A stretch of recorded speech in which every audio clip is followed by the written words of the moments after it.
Thomas! It's up for grabs now!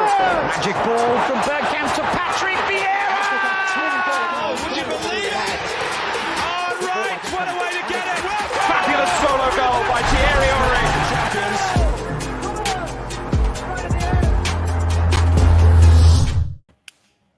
Good afternoon. Match day. Put my mic over because I'm that excited. I forgot to do it. It is match day today, and there's quite a bit of news out there. And we usually do our Monday show at 8 p.m. But because of this game, there's no show. But we what? We need to talk about this game before it happens. So here we are. We're here. We've got my usual colleague, lounger, co-lounger, co-founder, who's not even looking at me because he's just not bothered. It's Shaheen. How you doing, mate? Hi, man. I'm good. Very good. I'm glad to do this. I just want to say something. We're still doing our podcast tomorrow as well at 8 o'clock. So this is just a preview for the Everton game. So more will be with us tomorrow. And yeah, that's it. Right, now apparently people are saying my mic's It's fine now. Is it fine Yeah, now? it's fine. Oh, Yeah, whatever. Yeah, I think it's okay. We're there. Yeah, we're good. Yeah. We're good. Thank you guys for having my back. If there's any problem, just let me know. I'll turn it up, turn it down. I've had to move things around a little bit. So today we've also got our main man down below us, who's here on a Monday usually. He's got the biggest mic in the country, biggest mic in YouTube, and the most excited mic in YouTube. Here he is, Goonertalk TV's Tom. How you doing? Yeah, very good, mate. Very good. Yourself? Ask me that after the game, mate. But right now, I'm all right. I'm pretty happy. Do you know what I mean? Let's see what happens. But let's get straight into it, guys, because there's been a lot of news out there today. Starting with obviously some of the players that we've been saying haven't been performing. We've been asking questions, and funnily enough, I mean, we'll go straight into it first. Interesting news regarding Thomas Partey. Have you seen it, Shaheen, before I go on to it? Yeah, you might want to start with Tom on this one because I'm going to counter-argue what Tom's view on this. Okay, all right. So before we go into the lineups and stuff, because it's still linked to last week's game, before we go on to today's game, I thought I'd bring this up. We've been saying, Tom, obviously, there's a few players that are not delivering. We expected more from Thomas Partey being one of those. He's come out this afternoon. It's all over the news. He's had a look at his own performances. And I'd like to hear your thoughts on it, because I've had some people coming out, taking the piss out of him, laughing, saying, oh, is that all you give yourself, you know, a 4, or, you know, you should give yourself less. But I personally haven't thought of it. I've looked at previous performers in the past who have not done a good job and not performed. You've had your likes of Bellerin and a few others. And he, you know, I think it's quite commendable that someone's come out and actually looked at their own performances and said they've been poor. He's given himself a 4 out of 10. What's your thoughts on that, mate? Yeah, I agree with you. I think accountability is something that's been lacking from Arsenal players so much in the past. And I mean, from players, we think back, as you mentioned, Bellerin, we think Granit Xhaka, we think players that have gone out there and Mustafis of this world and not necessarily put. And I don't think Partey is in that bracket of players whatsoever. No. I think he's far better as a player than those guys. But he's not been performing well recently. He's not been one of our better players. In fact, 22-year-old Lokonga has been outperforming him recently. And I think that the fact that he sat there in that interview and when he's been asked about his performances, which was a very direct question about his kind of performance against Man United and about the public kind of response to that game against Man United, he himself said something that I definitely agree with, which is that people, when they're watching like on telly, tend to like get really hooked and focused on a couple of individual errors. Now, in the first, I think it was 10-15 minutes, he gave the ball away twice and he picked up on that. But one thing that people really ignored was the pass that he plays out to the right-hand side for our second goal. And he was heavily involved in the build-up for that second goal. And his pass was brilliant towards the right flank, really cut between the Man United lines. And he's capable of doing that. And we've seen him do that a few times. Not enough. We need to see it more. But I think that we get so kind of hooked into when he does lose possession that maybe we don't take into consideration the full performance of what he's capable of. So for tonight's game, for instance, because I still expect him to play this game. I would be surprised if he doesn't. in this match, it might be worth just kind of looking at his performance individually. And when you guys do your post-reaction, kind of comment on that performance. How many times did he lose the ball? How many times did he play a really good pass that maybe went under the radar? How many times did he recover possession? Because I think maybe we do get too hooked in on those individual errors sometimes. Yeah, no, I agree with you on that. But obviously, our man up on the top left-hand corner with his tactic boards already out and ready to go has a counter to this. So go on, and Shahid. No, it's not counter per se. It's just I respect him for his honesty and for what he's come out with. But and let me just say this, right? And you know this, Lev. I still am a very big fan of this guy, right? And I think there is a lot more in there than what we've seen, and that's one of the reasons we're disappointed. But I just think the excuse that I have not settled in yet after a season and a half. Well, you right? keep saying 2 seasons, right? Well, see, because he came in No, actually, yeah, a season and a half or 2, let's say, right? For me, that's a little bit. How much of that was he injured, though? But I don't know, man. But it's still, for me, you've been here a season and a half, and you're telling me you haven't settled in.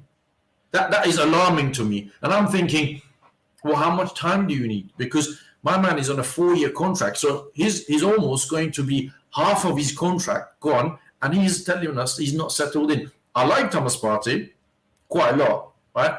And I think there's a lot more in there to come from us, for us. But we all have to agree he has not been the player that we hoped he would be for Arsenal, whether he's down to injuries or other reasons.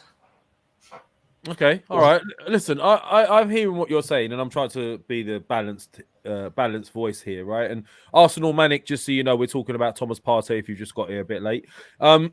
Look, I agree with what you're saying to some extent, but it's a bit misleading when we say he's been here 2 years, he's been here 1.5 years, he's been injured quite a lot of that. On top of that, once you do get injuries, it's bad enough that you're trying to acclimatize yourself and get used to a league as it is, but then when you get an injury early on which prohibits you from doing that, then you've got to get back to your fitness, and then you've got to get back to your rhythm, which you don't already have because you're not used to this league as it is. I think it's a little bit misleading. Personally, I hear what you're saying. I agree with you. He's not delivered to the levels we've expected him to deliver. He did look like he was going to prior the injury. But I like the fact that he's come out and he rates himself clearly a lot better than what he's been showing as well. 4 out of 10. Something. I'm going to ask Tom as well, both of you, right? What does I haven't settled in? What does it mean? What is he talking about? Because I find I have a problem with this. And if Thomas Partey was here 6 months or 3 months, I would be like, okay, fine, fair, I understand. But these guys, you need to understand, they are well looked after, right? So they're provided with a nice house, nice car, families are well looked after, they're looked after. I know life is not all of that, but when he's coming out after the season and a half and he's telling us he hasn't settled in right, I'm struggling to understand what is it that he's talking about. So can you explain to me what is it that he's talking about? I'll let Tom answer for himself, but I would assume he's referring to himself on the field and as a player, because you could settle in all that other stuff, doesn't matter. Yes, he's got his house, yes, he's got this, but if you're not physically fit, if you're not on the field of play, learning and acclimatizing, you're not settling in. And a lot of the time of his career at Arsenal, he hasn't. And on top of that, now that he is back, we've got a whole personnel change as well that he's got to contend with. And no Thomas Partey, no Xhaka. And a few people in there says, like, robots will eat you, as rightly said. It's different playing with the likes of Koke and Saul. And then you've got someone like Ainsley Maitland-Niles and El Neni next to you, you know, or a Green Lokonga. So I'll let you answer, Tom. No, I agree with you. I don't think he's talking about kind of the social side of it at all. I think he's talking about the on-field stuff and adapting to a new league. I mean, he references that specifically, he says like that he hasn't adapted to the Premier League. The Premier League is very different to La Liga. They're both very good leagues, but they are very different. In La Liga, you're allowed a lot more time on the ball, and you see that with his game. I mean, when he receives the ball, you often see him turn and take quite a big touch because he's going to stride onto the ball and accelerate onto it. But you don't often have that amount of time in the league, and it's just kind of habitual that he's doing this all the time. But he needs to be able to turn and touch with the ball closer to him. I mean, I was just looking at kind of some of the numbers while you were talking there, Shaheen, about kind of the games he's missed and played. Last season, he played 24 Premier League games. This season, he's played 10. So in total, in a season and a half of being, he's played less than a full season of Premier League games. What, 30? How many times did you say? He's played 34 Premier League games so far. He's missed 21 games across all competitions since joining a season and a half ago, which is a lot. He's played 44. So he's missed one game off half the amount of games he's played. And that comes through 4 separate injuries, which obviously breaks up. It's not a continuous amount of games that he's playing. He's playing like a group of them, gets injured, has to go through rehab again, plays a few games, gets injured. And it's not his fault, and it's not something we can really lambast him for on a personal, professional level. You get injured too much. And hopefully it's something that he can put behind him. If he continues to get injured, it's something that we will have to act upon, like we did with Diaby and Wilshere and Santi Cazorla. Like, we are going to have to act on that. But for now, less than a year and a half into his tenure, if he can start from this point, and he's been playing a few games, now put a run of fixtures together and improve and become consistent, I don't think we'll even remember this conversation, to be honest, about Partey, because it'll shine through. Of course, and the guy is quality, and I really want him to come through.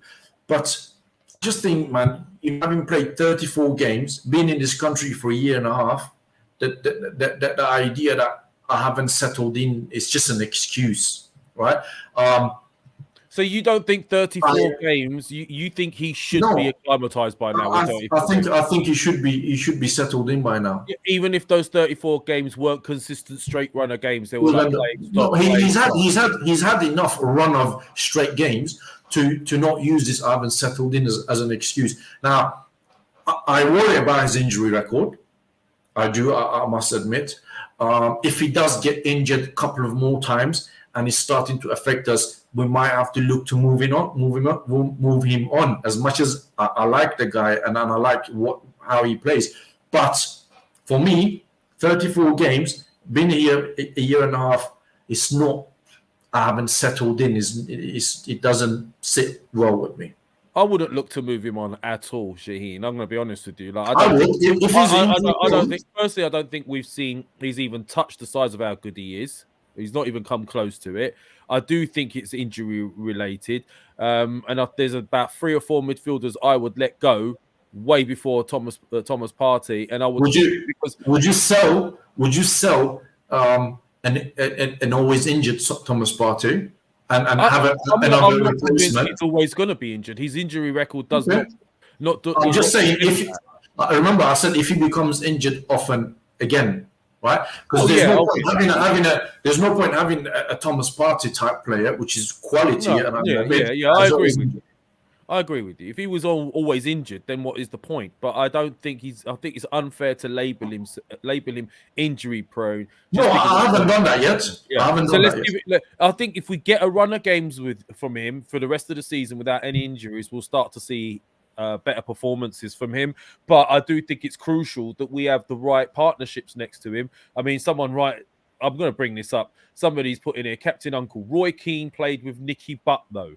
Interesting comparison, but there's a couple of things you've missed there, Captain Uncle. Firstly, those 2 players you mentioned were already acclimatized to the Premier League. They spent their entire careers in the Premier League, well, most of it, apart from when obviously Keane was in Scotland or wherever it was. But look, at the end of the day, those guys were Premier League footballers. That's what they were set up for. They were used to. Different if you compared it to one of them going to Spain and being injured a few times and trying to fit in, that would have been a better comparison in my opinion. But anyway, so quickly moving on then. I thought we'd bring that up. Before you move on, Lev, go on. For the record, I just thought against Man United, I thought El Neni was better than Thomas Partey.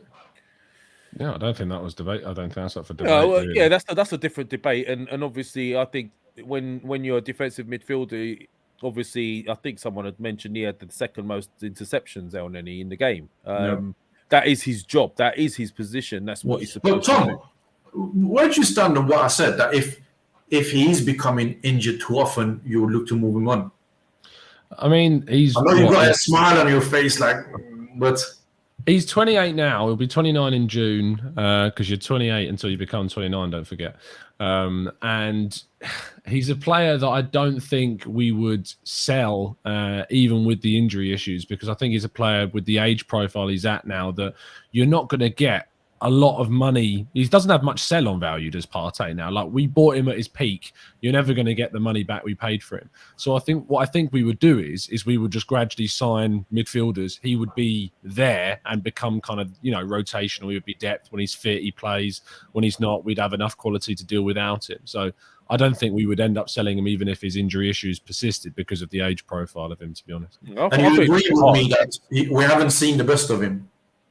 We have not seen. I think we've seen some games. I think we've seen the best of him in some fixtures. Look at, the North London derby earlier this season alongside Granit Xhaka. Those two ran that game. They were absolutely brilliant in that fixture. Yeah. So I think, and at Old Trafford last season alongside El Neni, both of them two ran that game. We have seen Partey play brilliantly in games. It's not consistently enough. Not consistently. We need to see it on a more consistent basis. Yeah. Well, Mr. Thompson, we agree on something. We do. There's loads to agree on. But I don't agree, by the way. But anyway, couple of other things we thought we'd bring up, obviously, prior discussing the game. So that's happened. A couple of sad stories. Marvin Morgan, he was former footballer, played for the likes of Shrewsbury Town and a few other teams, and also set up the well-known Fresh Ego Kid label, passed away.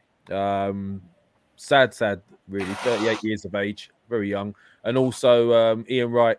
Ian Wright's mother passed away as well, which is also very sad. So commiserations to him, condolences as well. We forgot to mention that.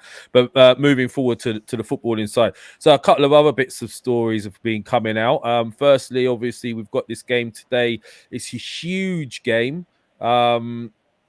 I'd like to hear from you guys what you're expecting, and I want to know a lineup, because the lineup seems to be an area of contention for people, because there's a couple of players that, some people say should be dropped or shouldn't be dropped. I'd like to hear you guys and your thoughts. So, Tom, I'll start with you.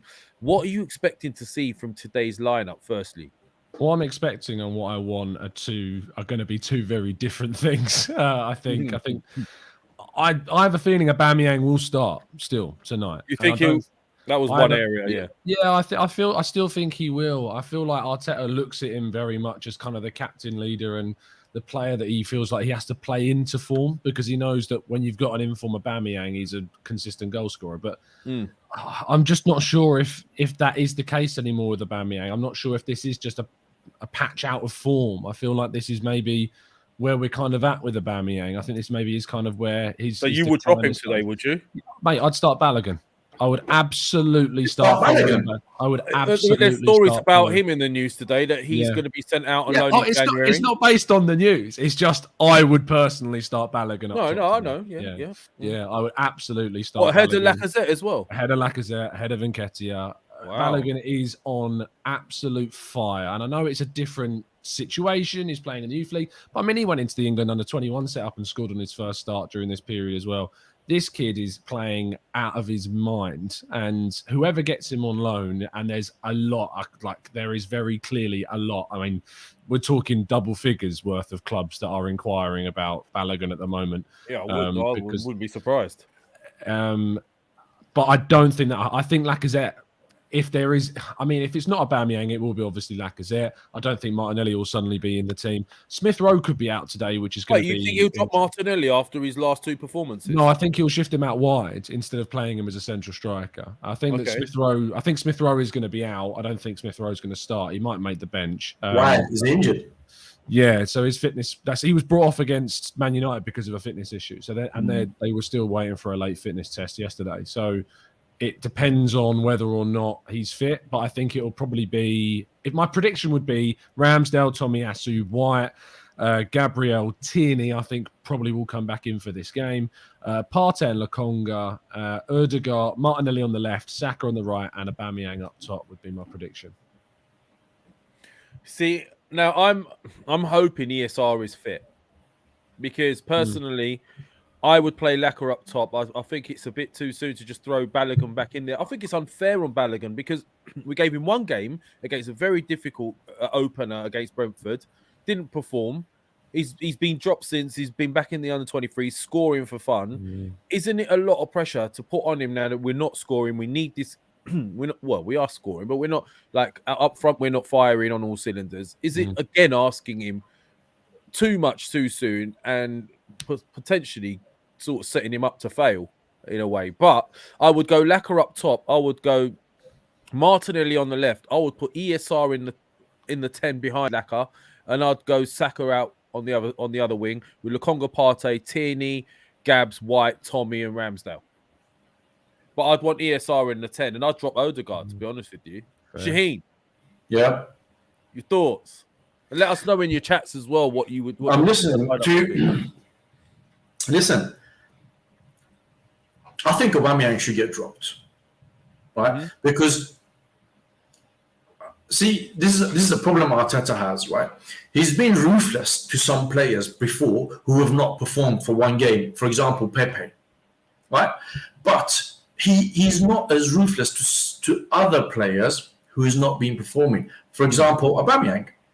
Right? I will drop Aubameyang. I will not start Odegaard. I will bring in Pepe back. You know, because Everton are not in a good place. You can't now go to Everton and try to contain the game and sit back and get Everton a counter-attack. It's a different game to Man United away. You need to go. It's still a huge game, isn't it? It's turned out to be a huge game now. It's huge, more than what it should be. I think you should go out there now, right?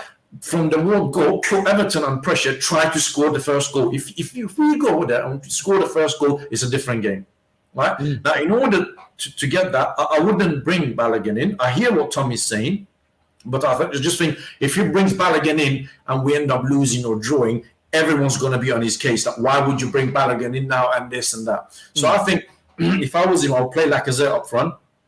I'll play Emil Smith-Rowe in number 10 if he is fit. I'll play Saka on the left, Pepe on the right. If Emil Smith-Rowe is not fit, I would play Martinelli on the left. I'll play Saka in number 10, and I'll play Pepe on the right hand side. Or you can play Saka on the left. You can play Laka as number 10, Martinelli up front, and Pepe on wide. I just think we should go and attack Everton from the word get-go. Did you say you would, like, if everyone's fit, did you say that you would play Pepe ahead of Martinelli? Just asking. Yeah. You would? Yeah. I'll bring him in. Based on what, though? Martinelli's been good these last two games, no? You know what? Maybe I misspoke. Maybe I'll play Martinelli up front, Pepe left, Lacazette number 10, Saka white. That's what I would do. Actually, you're right. I would do that. Do you not think it's a bit soon playing Martinelli up in the night? No, man. I've seen every time this guy has come in, he's done things that I like, and I like to see. He brings energy. He brings passion, things that Aubameyang don't do. Yes, he may not be great holding a ball up, but nor is Aubameyang. And I think Aubameyang he's got to take a long, hard look at himself, man. Because I said to the show we did last time together, unfortunately nowadays the captain's armband at Arsenal has become meaningless. It's just become a tool that you give to somebody to convince them to sign. Bargaining chip. You're suggesting it's a bargaining chip. To just sign the contract, stay on. Because when I'm talking about Arsenal captains, people like Tony Adams, Patrick Vieira, Martin Keown, Dennis Bergkamp, Thierry Henry, Gilberto Silva, to a certain degree, Ray Parlour. These are the guys that come to my mind, characters. These are the men, leader of men. These are the guys that you'd want to go to war with. These are the guys that you know, if you go to a tough away ground, they will fight for you or they will fight with you. Aubameyang is not any of these. Shaheen, on that, out of the current Manchester City team, who would you say falls into the category of player that you just described there? Fernandinho. Oh, you tried to trip him up, Tom. He doesn't start, does he? At the moment, he's only. No, you said the current. Yeah, sure. No, I'm just checking because I mean those characters in that Arsenal side, right? And obviously all the Arsenal teams since that we always compare to that, and we always want to see that old style player come back. I think the game has moved on since then. I still think you have those individuals in the big sides. I mean, you look at like the impact that Jordan Henderson has on the Liverpool team, and yes, Fernandinho is an excellent example in the Manchester City team. But I think that I just don't think that 2021 football, you see those kind of characters in teams. Why not, Tom? I still listen. The game's moved on. Let me just say we're not talking about footballing abilities. We're talking about your quality as a captain, as a leader. Leadership abilities. When you say that, right? Yeah. I will put Jordan Henderson in front of Aubameyang. I will put Granit Xhaka in front of Aubameyang. Granit Xhaka is more of a captain than Aubameyang. Yeah, so would I. Yeah, look, in the spine they have leaders. Look, Liverpool have leaders in their spine. Come on, Van Dijk. Yeah, Van Dijk. Yeah, Van Dijk, Alisson, Henderson, and you could argue Salah in his. You could argue their fullbacks are quite hungry and fighters as well. Yeah, I wouldn't say any of those players compare to the Arsenal greats that we listed. I wouldn't say that I don't see Keown in Van Dijk. I don't see. No, I don't as well. I think what Shaheen's getting at, you know what I mean? I think what Shaheen's aiming at is the mentality. Yeah. Oh no, I absolutely things agree have moved on a little bit, perhaps, and people are a little bit more focused on the footballing aspects and whatever, and technique, and all the centre backs have to be ball players now and all that. Yeah, it has moved on, but there's still a steely mentality in these teams. They won't give up, will they? Yeah, Lev, and just to finish off what I was saying earlier, right? So when I'm talking about Arsenal captains, these are the guys that come to my mind, right? And I don't see any of them, right? I mean, those days there was no social media, but when they're losing, right, to go and like my man's post, that shows he doesn't care. He doesn't care what we think. He thinks it's all right for me to suck off Ronaldo and it's the social media, so I'm gonna go do that. So to me, he doesn't represent me anymore because I'm not like that. I would never have done that. To me, it shows he's not angry. He's not pissed off. And if he's not angry and he's not pissed off, he doesn't care. If he doesn't care, he's not a captain material and he needs to fuck off, basically. So for me, listen, Tom, I know you're going to say something else, but listen, that was a big thing for me, man. Oh, no, I agree with you. That was worse than turning up late to North London Derby. It was poorly thought out. I was hurt, man. My captain, the guy who's supposed to represent us, the guy who's supposed to lead us.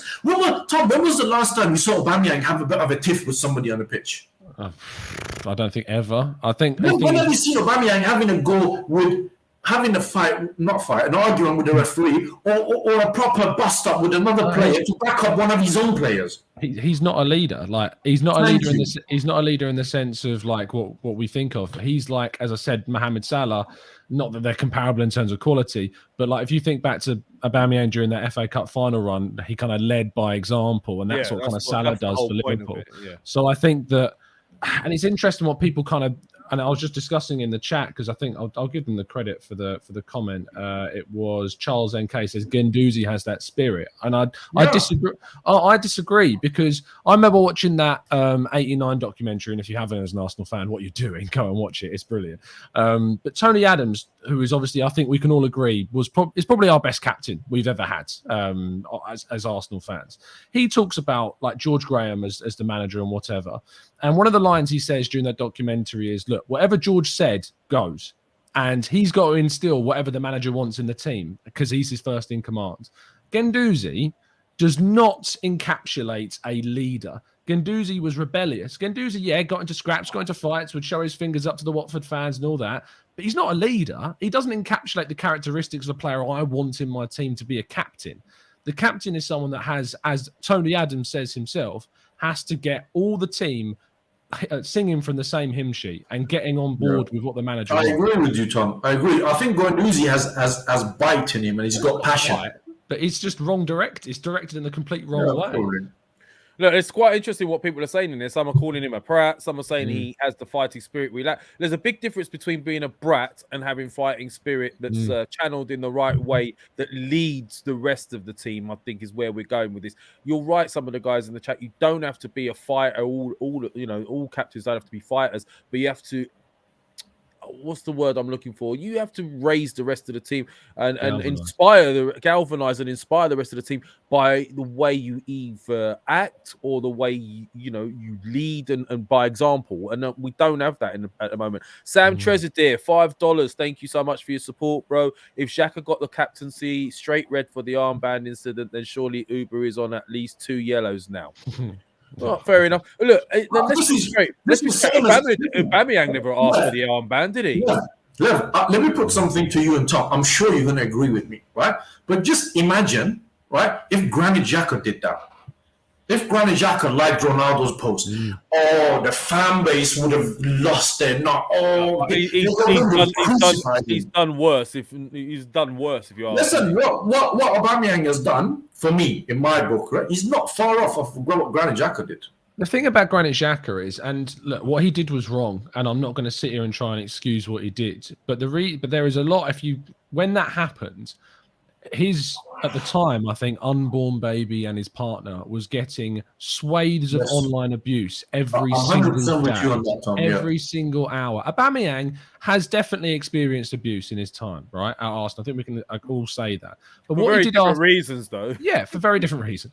He has gone after that Old Trafford game and he's gone online. He's seen that picture and he's liked it without a single thought about his action of what it would do and what the impact. And that's what a captain has to do. They have to think of their actions. And Xhaka in that moment against Crystal Palace, and I was there at the ground when it happened as well. I remember seeing it and I was like, I couldn't believe what I was seeing. But I understand his reaction. But I don't understand Aubameyang's decision. Like I can understand why Xhaka lost it, but I don't understand what mind Aubameyang's actions make sense. I'm with you 100% on this one, Tom. You see, look, these guys, obviously, they're professional footballers in the industry, in what they do. And obviously, there's respect for each other behind the curtains.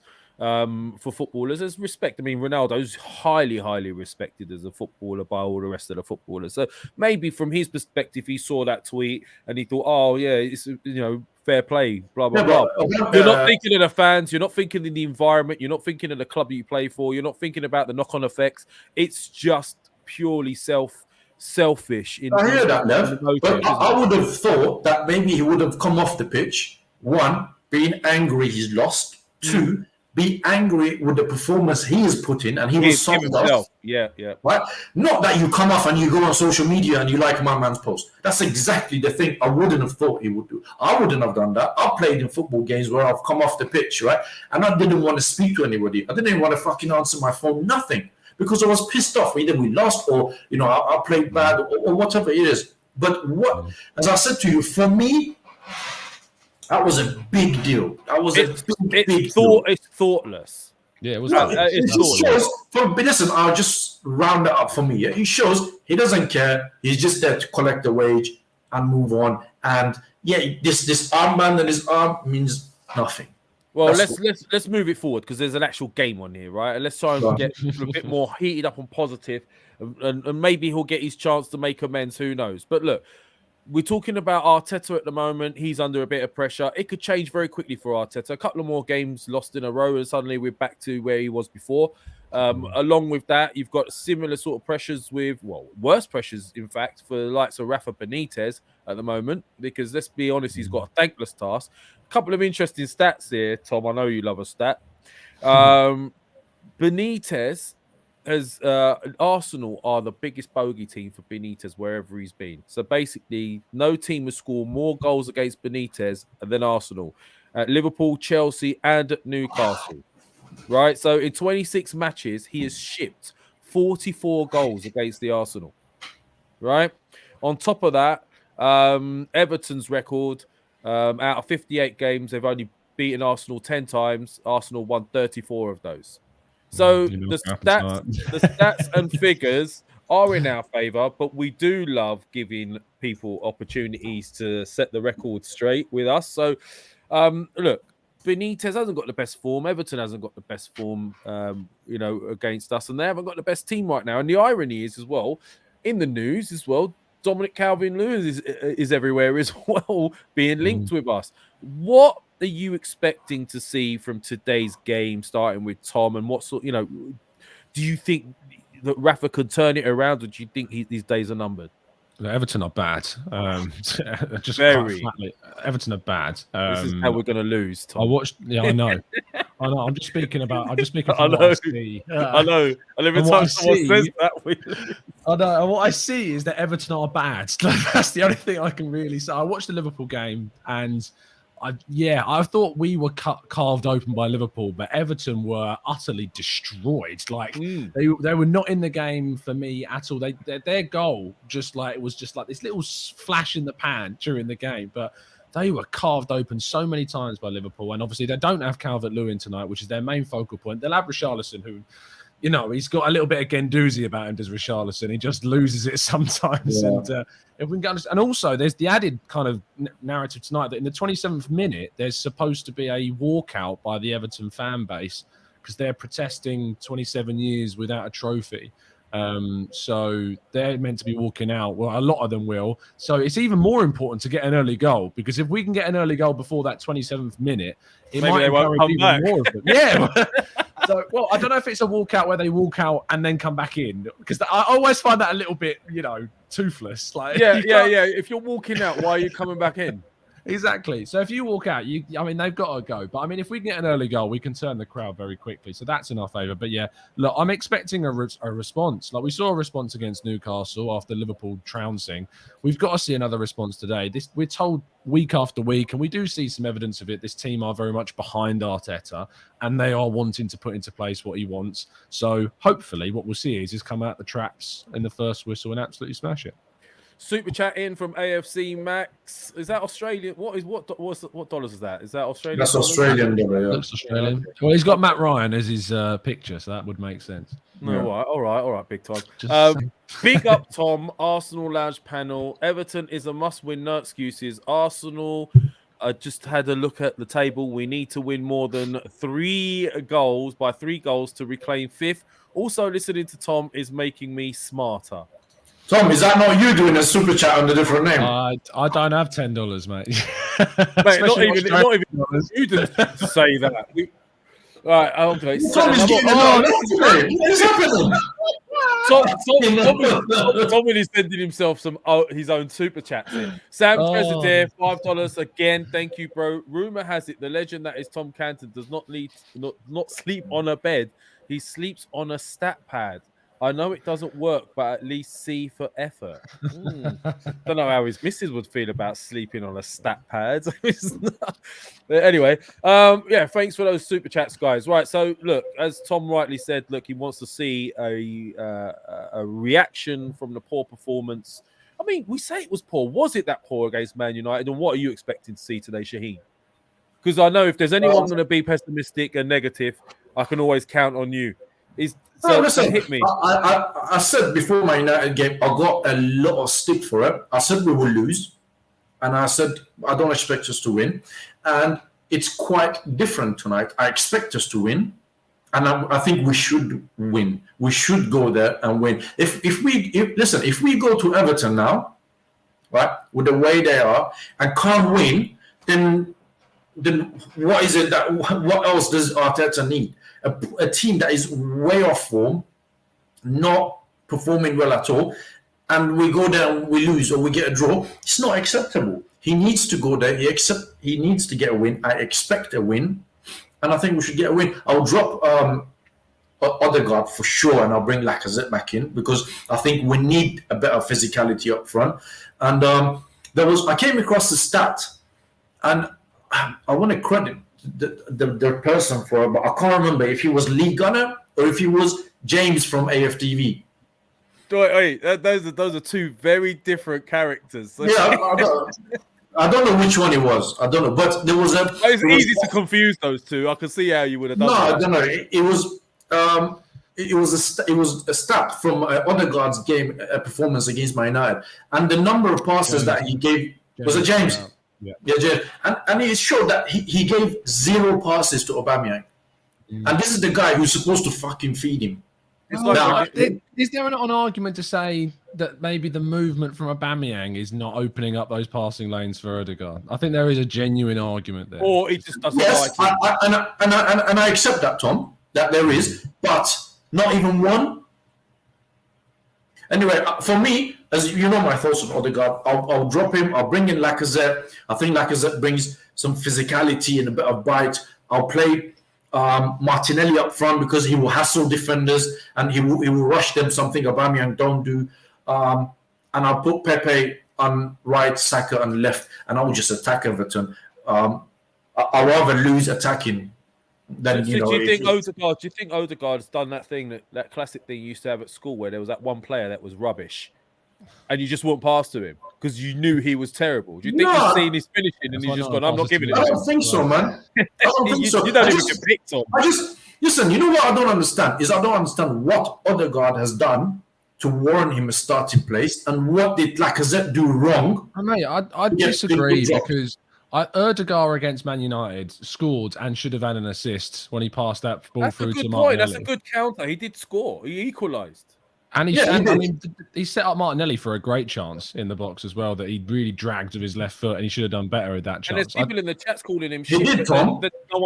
I agree. Yeah. But then he countered that with the tackle he's putting. But I'm going prior to that. I'm going prior to that when Lacazette was just suddenly dropped. And when we were going on a good run, we looked better. Aubameyang looked better, I must say. And then out of a sudden, how many goals and assists did Lacazette get in that run? I've never seen a player polarise that fan base. Fluent. Odegaard, like half the chat is saying he was awful and shouldn't come anywhere near the team. And the other half are saying he's got to play. Lev, there is a genuine theory behind this kind of the split that Odegaard has. Again, selfish plug, I wrote about this, is that the 6 signings that we made in the summer, right? Of all those 6 signings, who has been the most underwhelming of those 6 signings? Come again, Tom? Who has been the most underwhelming of the 6 signings we made in the summer? Odegaard by far.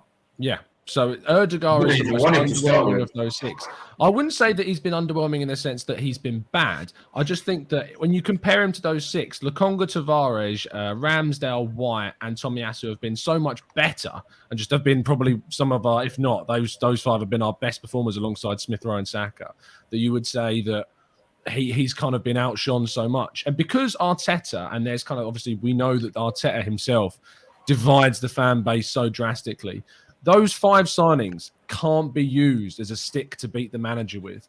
But because Odegaard is the least performing of those 6, he can be used by a lot of people who don't like Mikel Arteta to really slam Arteta with. And that's why you see Odegaard getting scapegoated quite a lot at the moment by certain sections of the fan base. That's an interesting take on it. I mean, look, I think the problem he's got as well is we've had some immense midfielders over our years. So and you expect him to do a lot more than what he's doing. Daniel Bailey TV, thank you so much for your support. 179, just to say tonight is a must-win game. Thank you, Daniel Bailey TV. It is a must-win game. So look, guys, there's a couple of people mentioned here. The Pack are catching us up again. We've already had the Spurs fans coming out saying, "Oh, they said that." They were back and now we're above them. Lev, can I ask you something? Jesus Christ. Yeah, go on. Yeah. Where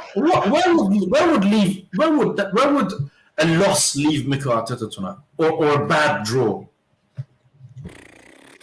Well, with our fan base, it could be it will turn again. If we lose again 2 back-to-back, I can see it turning. Because let's be honest, it's hanging in a balance right now. A couple of wins and we're back in it. A couple of losses, we're out of it. So it could turn at any time. But I do expect us to beat Everton today. I'm not going to, I expect it. I mean, I think everyone's going at this Man United game, and I've been just as guilty of it. We're being really sort of emotive about it, and we were angry and fuming at the way we sort of let that game slip through our fingers more than anything. I think that's what riled us more than anything. If we hadn't been expecting United to, you know, if United were a far better team challenging and we lost 3-2, I think we would have been like, oh my God, we've just gone to Old Trafford and we give them a right good game and only just lost it. We were unlucky. But because there was such a poor United side, we were expecting to win. So it is difficult. I think if a couple of players had done their jobs correctly, we would have definitely at least come out with a draw from that United game. So I'm expecting a win today. I'm expecting a win today. Can I say one more thing as well? Yeah, well, you're going to anyway, so you might as well. Yeah, I just wanted to say we've got about 250 people watching, so please hit the like, subscribe to Arsenal Lounge, subscribe to Goonertalk TV. After the game, you can join us, or you can come on the channel with me and Lev. You can have your say about the game and what your thoughts. Hopefully, will be 3 points. And tomorrow at 8 o'clock, we're gonna do our usual show with Mo. Tom, you're not around tomorrow, are you? I'm not. It's a night out, which I don't usually get, but I've taken the annual leave. All right. So I'm taking it. We'll have another guest with Mo, me and Lev. And don't forget to please join us tomorrow, 8 o'clock. Join us today after the game. Hit the like, subscribe. Lev, sorry, go on. That's all right, mate. I don't know. I've got something going on here with my headphones. I don't know what it is, but anyway, I'm hearing a noise that thankfully you guys cannot hear. But look, moving on to this game, Shaheen, give me a result. What are you expecting from our team today, and how many goals we're going to be getting, if any? If he picks a team that I said, I'll 3-1 Arsenal. 3-1 Arsenal. You're going 3-1. Yeah. That's amazing for you, mate. Super negative Shaheen is being super positive for the 3-1 No, I'm win. not negative, man. I'm just realistic. I knew we would go to Old Trafford and lose. And I said what I thought. And that's exactly what happened. You did. In your defense, you did. I'm just playing with you. I know it riles you when I call you negative. And some people are making up names for you. And there's Shaheen a negative and some other names in here. But some people say 2-0 Arsenal win. You got it wrong against Man United, someone said. What did Arsenal Manic, let us know what he got wrong against Man United. Tom, give me a prediction for tonight's game, mate. What are you expecting as a result? 2-0 Arsenal. 2-0 Arsenal, yeah? And where does that leave the likes of Rafa Benitez, mate? Oh, he should be sacked. Absolutely. I'd be fair. Mikel Arteta outlasting both Carlo Ancelotti and Rafa Benitez. Can I ask a really contentious question then? I think we might as well ask it. And I'll ask these people in the chat. If someone said to you, right, just playing devil's advocate, right this second, right now, hey, you could swap Benitez for Arteta, would you do it? I'll start with you. That's a killer of a question, isn't it? Shaheen and you guys in the chat, would you swap Rafa Benitez right now for Arteta? Shaheen. He's going to say yes. No. No. No, I wouldn't, because you're not going to swap shit with shit. Is he shit? Oh, that is so harsh. That is so Why would I swap him with Rafa Benitez? I would. If you told me, would you sack Arteta if Eric Ten Hag was available? I'll be like, yeah, today I would do it. Hey, if we'd have said to you at the end of last season, if you would have swapped Rafa Benitez, you would have absolutely swapped. He would have. Yeah, possibly. For me, Arteta should have gone after he fucked up that European semi-final. So do I. I agree with you. But what I'm saying is that it just goes to show that the term experience that gets thrown around a lot is I agree. Thrown around too loosely, far too loosely. See, Shaheen, I think if they said to you could have Rafa and sack Arteta at the end of last season, you would have taken that. Possibly. Remember, listen, Rafa Benitez does not have a bad CV. Right? You put Rafa Benitez's CV next to Mikel Arteta. You put his experience next to Mikel Arteta. He's got one. But listen, I would never have sacked Mikel Arteta and got Rafa Benitez. I would have got a proper manager in, like a decent manager who would sort things out. Okay, so you'd stick with it. You think that Rafa is crapper Benitez, and you would keep Arteta, yeah? Tom? Yeah, if I wanted to sack, I would sack Arteta and I'll bring in a good manager in. If there's not a good manager in, then what? I don't see. Tom, is Benitez a better option than Arteta, Tom? Not now, no. Not at all. Well, isn't that just down to the poor squad he's got at his disposal? Has he got a poor squad? I mean, people were saying that they take quite a few of their players at Arsenal. Okay, so who would we take out of Everton? That's a good question. A lot of Arsenal fans called for Abdoulaye Doucouré for a long time. Yeah. I really want Doucouré. Alan is another very good player. Luca Digne, we're getting to most sides, but probably not Arsenal because we've got two very good left backs. Dominic Calvert-Lewin, obviously we're linked with, and a lot of people like him. He would be the main one, wouldn't he? Let's be honest. I'll tell you what, I'd swap Nicola Pepe for Demarai Gray right now. I don't think Demarai Gray's that bad a player. I think he's a good player though. He is decent, and he really struggled at I think it was by Leverkusen, and obviously he didn't really break into the Leicester side. But he looked like a world beater when he first come on the scene at Leicester. yeah. But now he's I'd absolutely swap Demarai Gray for Pepe without a shadow of a doubt. Yeah. Jesus. The Alan guy is all right as well. Yeah, he's getting on a bit. I don't think you bring him in, but I don't think that. Look, let's put it this way: that Everton squad are not 15th in the table. That's for sure. Yeah. So they haven't got a better squad than us, but they've got a better squad than 15th in the league. They could even go further down. I'm just looking at this, and I'm still thinking, what will be the reason for us not to win tonight? And I can't find any. There isn't a reason not to win. And that's why I said if anything other than a win, there isn't really an excuse. Unless something ridiculous happens where like we have a silly red card in the first minute. But there is no reason not to win this game. Shaheen, have you not got the same reason as you had with the Man United game? Arteta. That's your reason. Me? You're talking to me? Yeah, that was Shaheen. That was your reason last time. I said I didn't fear Man United. The only thing I feared against Man United was our own manager, Mikel Arteta. Did you not fear him again today? No, I think in this. Listen, I think Mikel Arteta is a mid-table manager at best, and this game suits him right down to ground. Man United was not a mid-table challenge last week. It's a difficult game to go. You need to have a good tactical head-on, pick a right team, and Mikel Arteta don't have that. But he can go to Everton and get a win. And that's his standard. Let's be fair. All right, fair enough. Please, guys, smash the likes. We've got 263 people. I can't believe there's so many people. Are you not working? None of you working? 263 people on a daytime flex just before the big game today for us against Everton. We need to get back to winning ways to keep us in the hunt. I'm going to predict we win today. I'm going to go a comprehensive 3-0 victory. Sam's come back again, a.k.a. Tom. He's probably bigging himself up again with another super chat. Sam, thank you again for your support. Here goes my pension. The only reason we won't win is ourselves. Yeah. Wow. Can I just respond to one thing as well? Why is Shaheen chat? My friend, I don't have my usual mic. I'm using my laptop mic. So I'm just trying to speak a bit louder so you guys can hear me properly. That's all. I'm so glad. I'm so glad he said that because sometimes he's just shouting at me. Oh my God, this is funny. This is funny. I thought till now Lee Gunner was the most negative Arsenal fan, but this Shaheen guy tops him up. Thank you. I love Who's that? Manouche, not to. Yeah, Natu. No, actually, listen, I actually watch Lee Gunner sometimes. I don't have a problem with that at all. Maybe that's where you're getting some of the things Lee Gunner says, it makes sense. It's sense. Oh, now you're agreeing with him as well. Some of the things he says is sense, man. I don't have any problem with saying that. Anymore. Manouche, things he says. So Manouche has got you sussed, mate.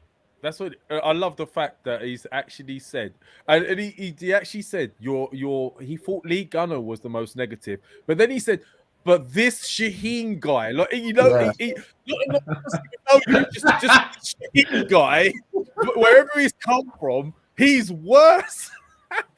Oi, AFC Max says we missed another super chat. Locate this other super chat. We can't be missing people's super chat. Let me just see. This Shaheen guy's missed another super chat. So if you can find this, I love these. Wait, I've had a great comment said about. Here we go. I think it was this one. Sorry, man. AFC Max, thank you, bro. Thank you for your support, and thank you again for your $5 Australian dollars, by the way. Tom, all of our signings are like 8 out of 10, except Ramsdale, 9.5 out of 10. Odegaard is like 5 or 6 out of 10, but he is no means a bad player. All is needed is time, says AFC Max. I agree with him. Yeah, you would. I bet you gives you loads of super chats, doesn't he? That's why. Anyway, to you, mate. You should. No, he's giving him because you're here. He's clearly a fan. It's clearly Tom. Sam is saying subscribe to the Arsenal Way and the Goonertalk. It's actually Arsenal Lounge, mate. Oh, it's the Arsenal way, bro. Is this the same guy that said that Shaheen? This Shaheen. No, it's not you, it's somebody else. I loved it. Oh, someone else put on a comment on our previous channel. Why is that Lev guy so jolly? Because we've lost. Right, so it's getting closer to Christmas. That's what it is. Look at this, right? It was 45 minutes into the podcast for the match reaction against United. I'll be fuming for 45 minutes. I dared smiled once. Someone says this Lev guy is too jolly. So, you know, I can't help it, man. It just makes me, these sort of things make me laugh. Lee Gunner talks facts. Shaheen doesn't, says someone. All right, anyway. So, listen, Lee Gunner is another Arsenal fan with the channel. And good luck to him. But I watch Tom knows. I watch Tom. I watch Lee Gunner. I watch a lot of podcasts because they are Arsenal fans with view, and I'm interested to see what everybody thinks. Some of the things Lee Gunner says, he's got a point. You know, I know that a lot of people don't like him and this and that, but it's just my view. I just can't believe people are saying you sound like him, and then they come out with things like. So, do you sound like a Spurs fan, Shaheen? I don't know, man. I don't know why. A lot of people are having a go at me on the chats. I don't know why, you know. But anyway, it is what it is. So don't worry, bro. You've got people backing you. Yeah, my Iranian brother here. Yeah, is he Iranian Arsenal manic? Yeah, he is. All right, okay. So, guys, let us know what your thoughts are for today's game, what your prediction. So, guys, we need a win today. It's imperative. Anything I might have missed that you want to bring up in this show today before we do go? Because there's been bits and pieces in the news. I hope I haven't missed anything out. Oh, we did discuss what else was discussed. Dominic Calvert-Lewin in the news with Arsenal right now. We've discussed that, haven't we? Mentioned that, yeah? Anything else? Partey coming out, giving himself a 4 out of 10. Discussed that. Yaya Toure has been asked to come back to Arsenal. Well, come back. We had him on trial and then let him go because we couldn't give him a visa. Apparently, he's been offered a job coaching at Arsenal. Anyone want to comment on that? Yaya Toure. Yaya Toure, yes. Yeah, it was interesting. Yeah. I'll take him. I think he'd do good wonders for Partey and Lokonga, do you not think? Midfield now, Tom. Might be able to, getting over on any, wouldn't he? Yeah.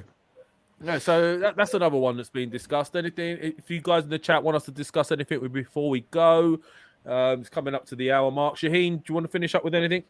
I'm very, very grateful for everybody's time. Even if you're criticizing me, even if you're telling me I'm negative, I'm still grateful for you being here, watching us, giving us your time.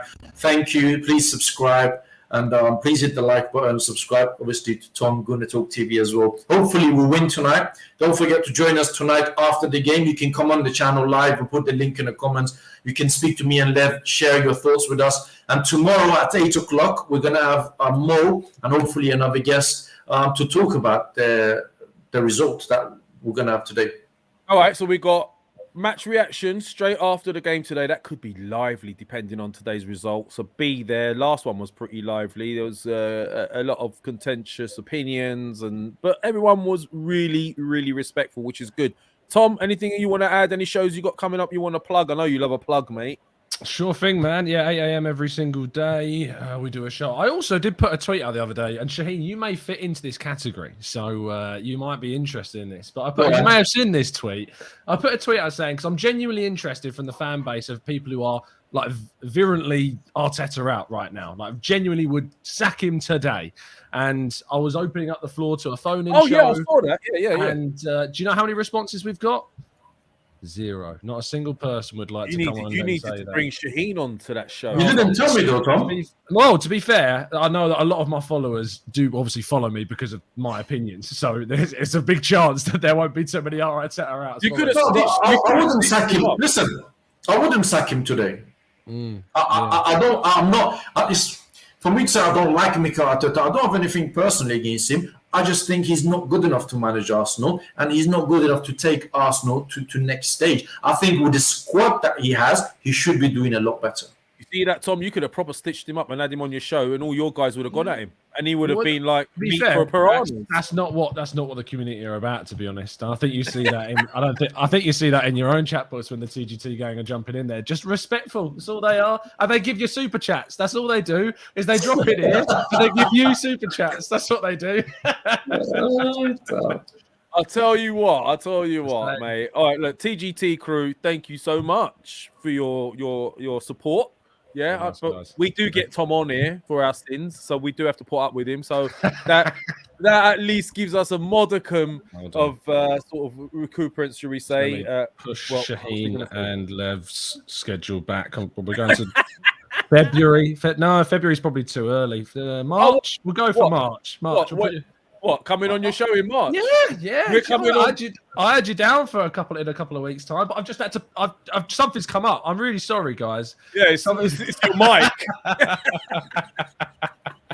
Yeah. Anyway, on that note, guys, we're all Arsenal family. All our opinions matter, apart from a couple of us, which I won't mention.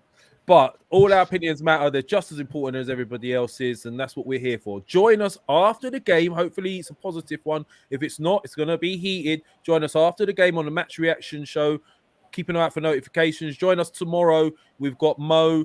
Tom's not on tomorrow because he's busy, but we'll have someone else on. We pushed these rota back as well after this conversation. And we've got one more super chat, and this has got to be Tom doing this. Oh my God, this is definitely Tom. I'm not even reading it. You read it, Shaheen. You read it, Shaheen. Sorry, Tom, because he is intelligent and gives balanced opinion and not mentioning he's not bad. Days, jeez. Tom, wait, is your missus? Bask in the glory. His missus is sitting right next to him with her phone with that profile. She's at work, mate. She's at work. Whatever. She's at work watching you right now. Anyway, thank you for supporting, Tom. It's been emotional. Thank you for supporting us at an early, unplanned show. Respect, man. Honestly, I'm really surprised at the turnout. Come on, you Arsenal. We expect nothing more than a win today. We'll be back to discuss this after the game. Peace out, all you loungers. Love you all. Thanks for the support. Thank you, Tom. Thank you, Shaheen. We're out of here. Come on, you Arsenal.